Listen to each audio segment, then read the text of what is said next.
O futebol perdeu hoje o maior jogador de todos os tempos. O Brasil perdeu hoje o maior ídolo de sua história. O mundo perdeu hoje Pelé. O ex-jogador morreu aos 82 anos, após um período de internação no Hospital Albert Einstein, em São Paulo. Edson Arantes do Nascimento não resistiu a complicações de um câncer no cólon e morreu em decorrência de falência múltipla dos órgãos. Ele deixa 6 filhos. Pelé deu entrada no Hospital Albert Einstein, em São Paulo, no dia 29 de novembro para uma reavaliação do tratamento por quimioterapia.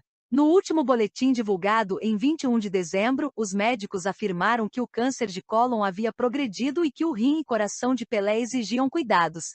Às 15 horas e 56 horas de hoje, o rei do futebol teve seu óbito confirmado. O velório de Pelé acontecerá na Vila Belmiro, estádio que foi sua casa durante 18 anos. Ele será enterrado no Memorial Necrópole Ecumênica, em Santos, onde o rei do futebol tinha um espaço reservado desde 2003. Principal artilheiro da história da seleção brasileira, com 95 gols, Pelé é considerado o maior jogador da história do futebol. Defendeu o Santos por quase 20 anos, pela equipe nacional, conquistou 3 Copas do Mundo em 4 participações. Edson Arantes do Nascimento nasceu na cidade mineira de Três Corações em 23 de outubro de 1940. No entanto, passou boa parte de infância e adolescência em Bauru, no interior de São Paulo. Foi lá que o futuro astro do futebol começou a jogar, influenciado pelo pai, Dondinho. Em seguida, Pelé fixou residência em Santos, mas virou um autêntico cidadão do mundo graças do futebol. Primeiro como jogador profissional.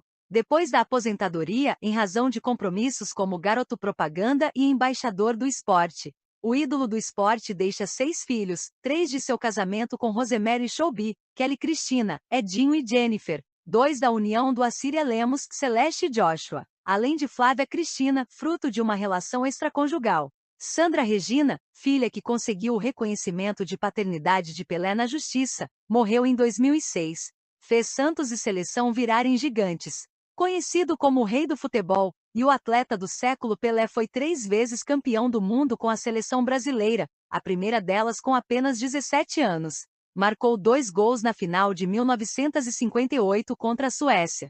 4 anos depois, já considerado o melhor jogador do planeta, chegou ao Mundial do Chile como grande nome da seleção. Mas se machucou na primeira fase, e acabou vendo do banco seus companheiros conquistarem o bicampeonato.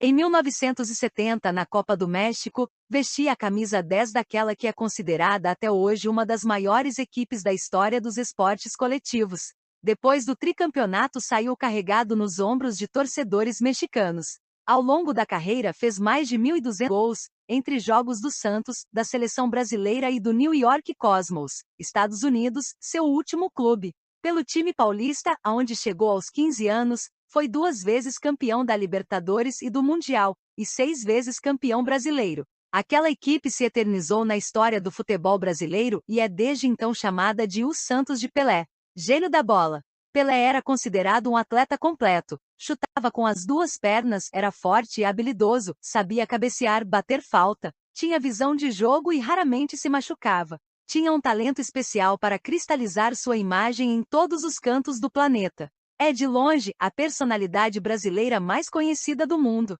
Já a vida privada ficou marcada por polêmicas, como o não reconhecimento da paternidade de uma de suas filhas, que mancharam sua biografia diante dos brasileiros. Politicamente é apontado como apoiador da ditadura civil-militar que governou o país durante a maior parte de sua carreira. Depois da redemocratização, foi ministro do Esporte, indicado pelo então presidente Fernando Henrique Cardoso. Problemas de saúde. Os últimos anos da vida de Pelé foram marcados por graves problemas de saúde. Em 2014, o ex-jogador passou alguns dias internado com um quadro de infecção urinária. No mesmo ano, ele passou por uma cirurgia para retirar cálculos renais, ureterais e vesicais, em cenário de obstrução ao fluxo urinário. Em 2012, Pelé esteve internado no Albert Einstein para uma cirurgia no quadril. No procedimento foi retirada parte do osso e colocada no lugar uma prótese de titânio e cerâmica. O ex-jogador sentia dores constantes no quadril, ao jogar tênis, e até quando caminhava. Noticiou o portal da internet UOL.